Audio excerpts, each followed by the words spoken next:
नमस्ते, मैं कृति हरजाई, आपकी चारों हीलर और आपकी दोस्त। आज मैं आपसे हनुमान जयंती के बारे में बात करने के लिए आई हूँ।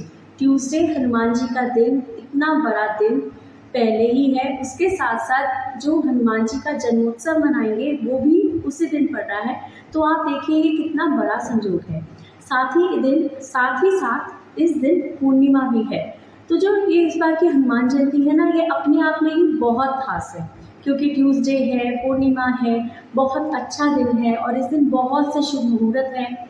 हमें इस दिन का भरपूर लाभ मिले, इसके लिए मैं आपको कुछ एक उपाय बताती हूँ और ये भी बताऊँगी इस वीडियो में, आगे आप मेरे साथ बने रहें कि इस दिन हमें अपने घर में क्या खरीद के लाना चाहिए और क्या नहीं खरीद के लाना चाहिए, क्या करना चाहिए और क्या नहीं करना चाहिए।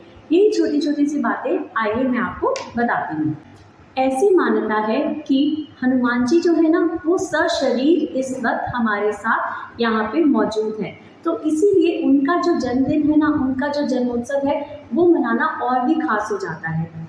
मुझे ऐसा लगता है कि अगर हम कुछ भी मैनिफेस्ट करते हैं ना, तो वो अगर हम हनुमान चालीसा पढ़ते हुए करें या हनुमान जी के साथ में करें ना, तो वो हमारी जो मैनिफेस्टेशन होती है बहुत जल्दी पूरी होती है, क्योंकि हमारे जो ये भगवान है ना, ये हमारे साथ साक्षात सशरीर मौजूद हैं। तो इसलिए इस दिन के लिए आप आज ही से एक काम करें। आज से ही आप अपने मंदिर में हनुमान जी की, आपके पास तस्वीर हो, मूर्ति हो, जो भी हो, नहीं तो हनुमान चालीसा हो, उसके ही सामने एक दीपक प्रज्वलित करना शुरू कर दें। अगर वो दीपक आप चमेली के तेल का जला सकें, आपको चमेली का तेल अवेलेबल हो तो बहुत अच्छा, नहीं तो ये दीपक आप घी का भी जला सकते हैं। ये दीपक आप हनुमान जयंती के दिन तक रोज जलाएं और इसके सामने बैठकर हनुमान चालीसा का पाठ करें। हनुमान चालीसा का पाठ करने के साथ साथ आपको एक बात का ज़रूर ध्यान देना है। मुझे नहीं पता कि आप लोग राम स्तुति करते हैं कि नहीं हनुमान चालीसा के बाद, लेकिन ये एक नियम मैंने हमेशा अपनाया है, क्योंकि राम भक्त हनुमान है ना, उनको अगर आपको प्रसन्न करना है तो आपको राम का नाम तो लेना ही है। तो इस वजह से हनुमान चालीसा का पाठ जब आपका खत्म हो, उसके साथ साथ आपको राम स्तुति पढ़ना बहुत अनिवार्य है।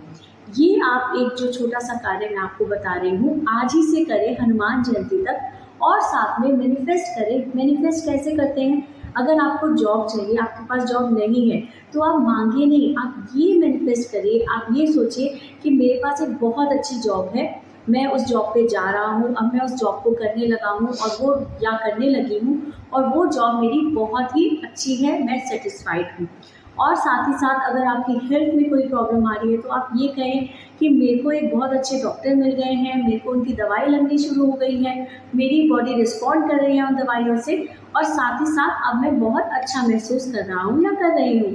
इससे क्या होगा, आपको ज़रूर कोई ना कोई ऐसे रास्ते खुलेंगे जिससे आपको एक अच्छा डॉक्टर मिले, आपको एक अच्छी गाइडेंस मिले, आपको दवाइयाँ आपको लगनी शुरू हो जाएं। क्योंकि ऐसा कई बार हमने देखा है ना कि हम बेस्ट से बेस्ट डॉक्टर को दिखा रहे हैं, हम बहुत सारे इलाज करा चुके हैं, हमने हर मुमकिन कोशिश करी, एलोपैथी दिखा लिया, होम्योपैथी दिखा लिया, आयुर्वेद कंसल्ट कर लिया, nowadays naturopathy is in, naturopathy में भी दिखा लिया, लेकिन हमें कुछ समझ नहीं आ रहा, हमारे को कोई भी मेडिसिन काम ही नहीं कर रही।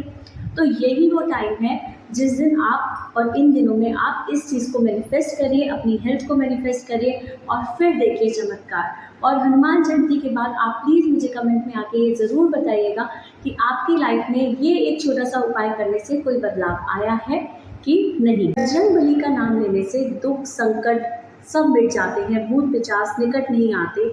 इसीलिए तो तुलसीदास जी ने कहा है ना, संकट कटे मिटे सब पीरा, जो सुमिरे हनुमत बलबीरा। तो ये जो बात है ना, ये बिल्कुल सही है कि संकट सारे कट जाते हैं, कोई पीड़ा नहीं रहती जब हम हनुमान जी का नाम लेते हैं। तो हनुमान जी के जन्मोत्सव की तैयारी हम आज ही से शुरू करते हैं।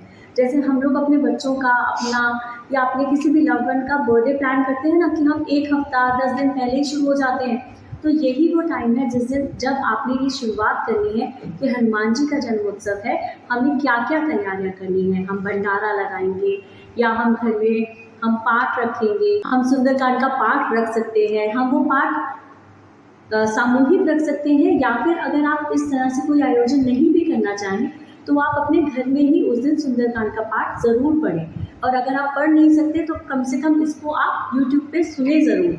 ये एक मेरी छोटी सी आपसे प्रार्थना है। ये एक बहुत ही बड़ा दिन है, इसको बहुत ही हर्षोल्लास से मनाएं।